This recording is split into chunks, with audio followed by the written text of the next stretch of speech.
Assalamualaikum warahmatullahi wabarakatuh.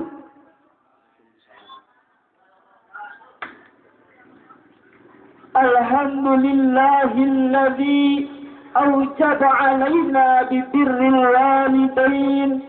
Assalatu wassalamu ala sayyidil awrafin وعلى آله وصحبه الذين هم سعدوا في الدارين أما بعد. Dewan Hakim yang bijaksana, hadirin rahimakumullah. Keluarga adalah unit terkecil dalam kehidupan masyarakat. Begitu pula seorang anak adalah bagian dari sebuah keluarga yang merupakan miniatur untuk masa yang akan datang. Oleh sebab itu, sering sekali seorang anak dijadikan tumpuan untuk kedua orang tuanya. Namun sayangnya hadirin, saat ini tidak sedikit seorang anak yang menjadi bumerang untuk kedua orang tuanya. Sehingga dambaan orang tua kepada anaknya, buah hati, penyejuk jiwa hilang lenyap tiada bekas. Dikarenakan seorang anak tidak mau menghormati, tidak pernah peduli, bahkan enggan dan mengabaikan tugasnya sebagai seorang anak. Mengingat pentingnya menghormati orang tua, pada kesempatan malam yang berbahagia ini, kami akan menyampaikan sebuah tema, kewajiban berbakti kepada orang tua, dengan rujukan surat Al-Isra ayat 23.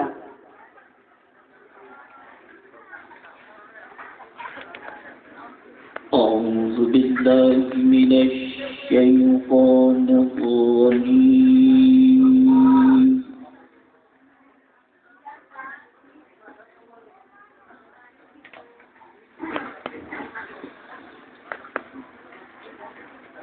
Bismillahirrahmanirrahim.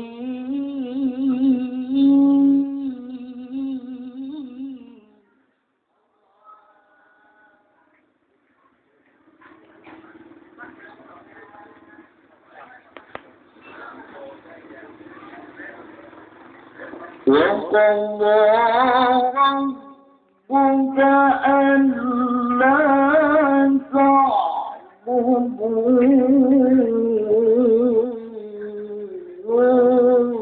illa iyyah.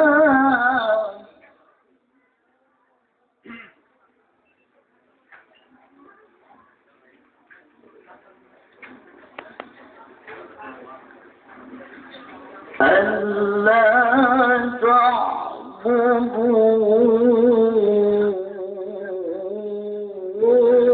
إلا إياه وبالوالدين إحسانا.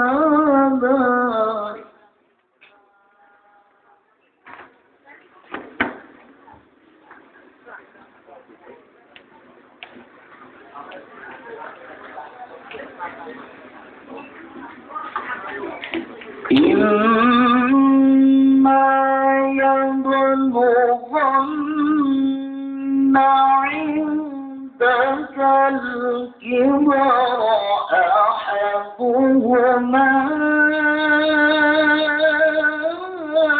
أو كلاهما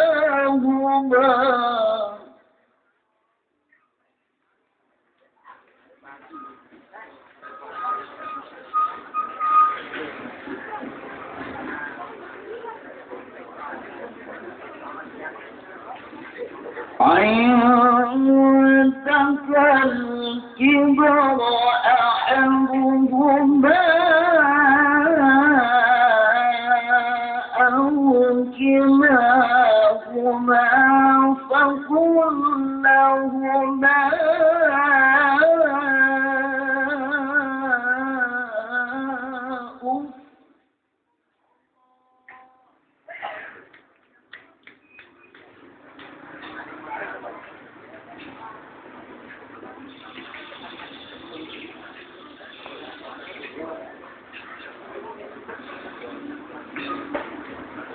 فقل لهما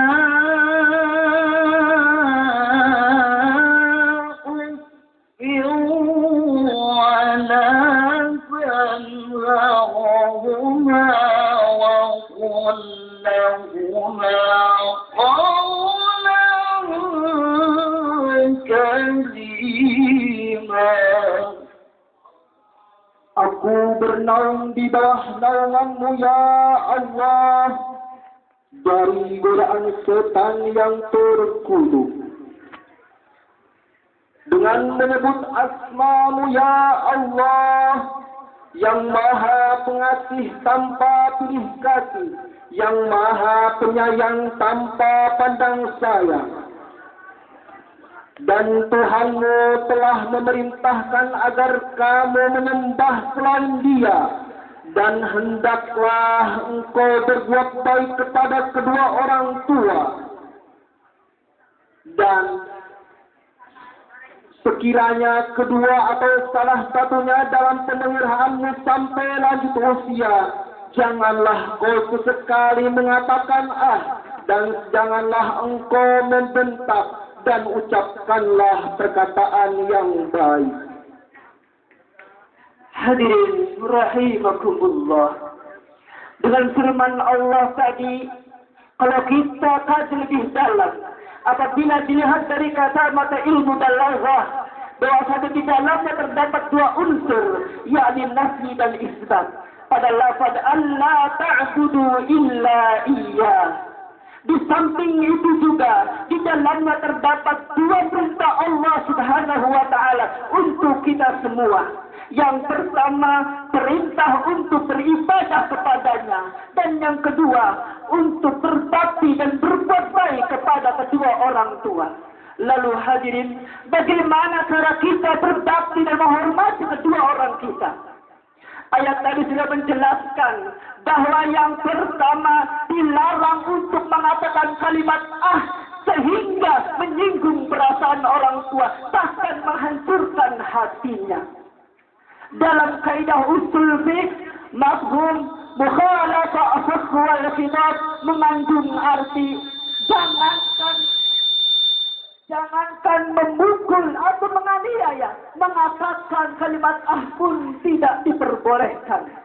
Yang kedua, dilarang menghardiknya. Yang ketiga, berkatalah dengan perkataan yang mulia, penuh dengan sopan dan santun, serta rasa hormat kepada keduanya. Hadirin rahimakumullah, bukankah Rasulullah pernah menegaskan dalam sabdanya, ridallah fi ridal walidain wa suhdullah fi suhdil walidain. Ridhonya Allah tergantung kepada ridhonya kedua orang tua, dan murkanya Allah tergantung kepada murkanya kedua orang tua. Lalu apakah alasan Allah Subhanahu wa taala menyuruh seorang anak untuk berbakti dan menghormati kepada keduanya? Para ahli tafsir menjawab, al-ummu huwa sababuz zahiri liwujudi wa 'aishi. Orang tua yakni seorang ibu merupakan sebab ada dan hidupnya seseorang di muka bumi ini. Lebih jauh lagi, Allah memperjelas dalam firman-Nya surat Luqman ayat 14.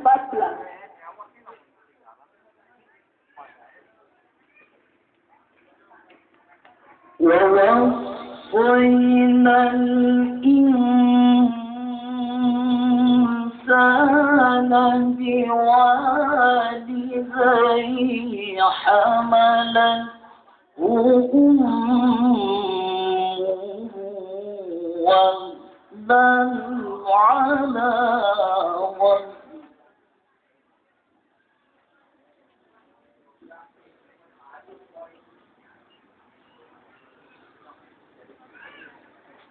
حملته أمه وهنا على وهن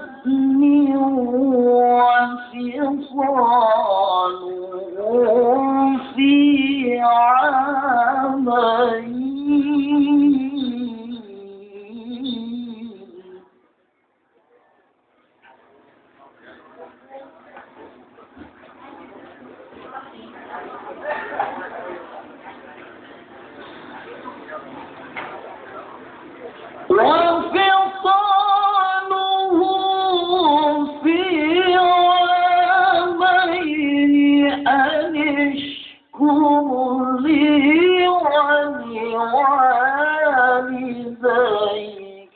إلي المصير.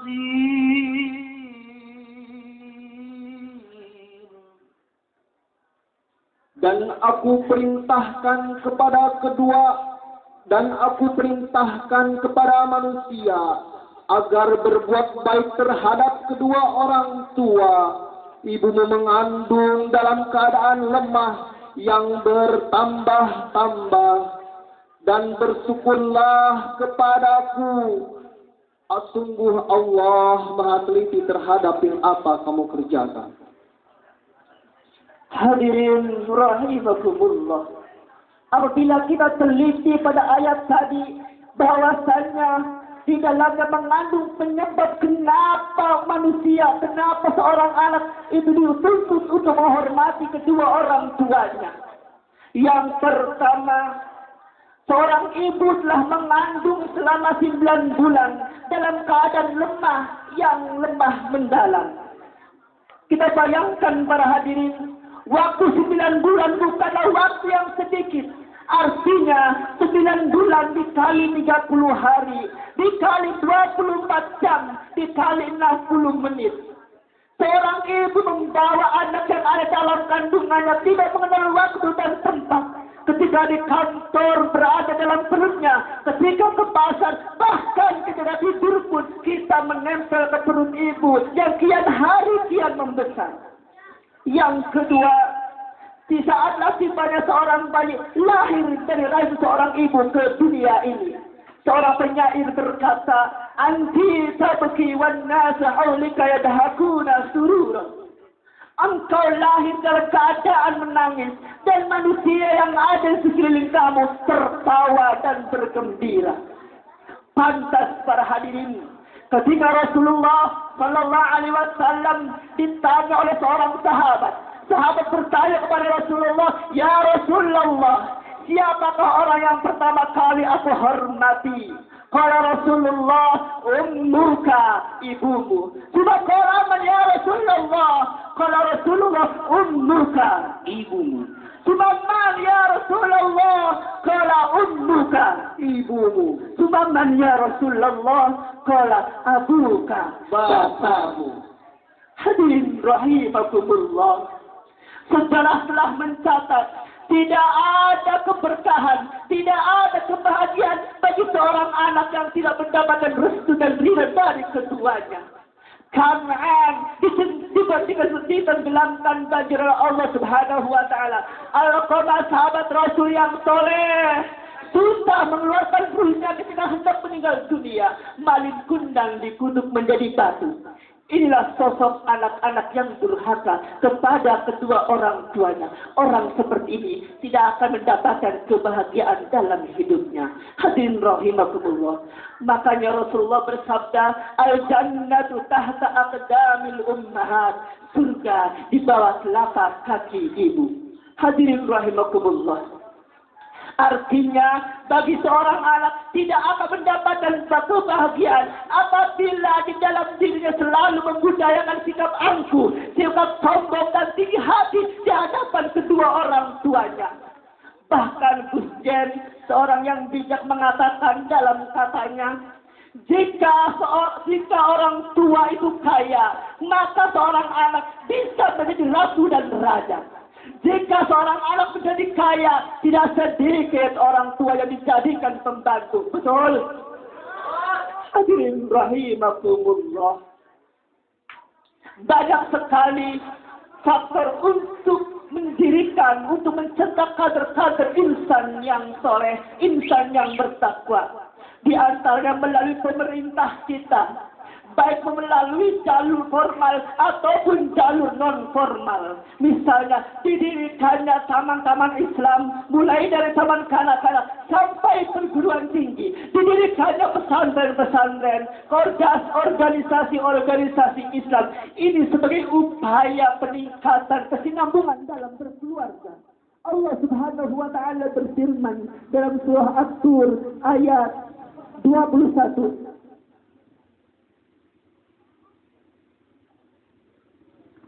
وَالَّذِينَ آمَنُوا وَاتَّبَعَتْهُمْ بإيمان ألحقنا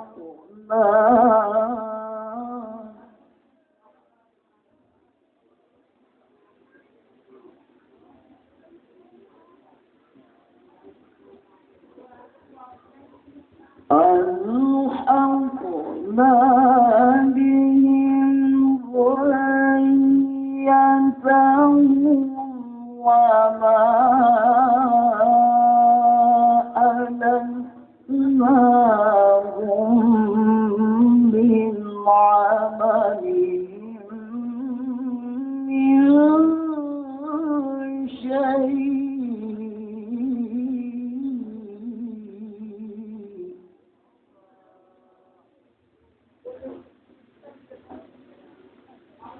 كل امرئ بما كسب رهين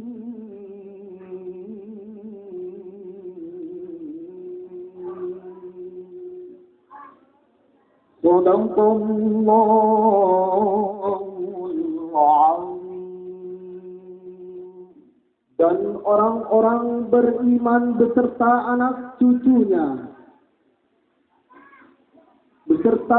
cucunya pasti kami pertemukan mereka di surga kelak. Setiap orang terkait dengan apa yang dikerjakannya. Hadirin rahimakumullah, dari uraian di atas dapat kita simpulkan bahwa jasa orang tua begitu besar kepada anaknya, mulai dari melahirkan, mendidik sampai menjadi orang yang sukses. Maka dari itu kita sebagai anak harus hormat dan berbakti kepada kedua orang tua kita. Jangan sekali-kali kita singgung hati ibu-ibu kita, orang tua kita semua. Saya dendangkan sebuah lagu yang dipopulerkan oleh Syaka berkaitan dengan ibu. Oh ibu, engkaulah wanita yang ku cinta selama hidupku. Maafkan anakmu bila ada salah, pengorbananmu tanpa balas jasa. Oh ibu. Hadirin rahimakumullah, sebelum kami akhiri sarah ini, mari kita bersama-sama berdoa kepada Allah. Semoga Allah mengampuni dan mencurahkan rahmatnya kepada kedua orang tua kita. Allahumma ighfir lana dzunubana wa liwalidayna warhamhuma kama rabbayana shighara. Amin ya rabbal alamin. Akhirnya burung irian, burung cendrawasih. Cukup sekian dan terima kasih. Akhiran aqulu lakum wal afu minkum. Ihdina ila siratikal mustaqim. Assalamu alaikum warahmatullahi wabarakatuh.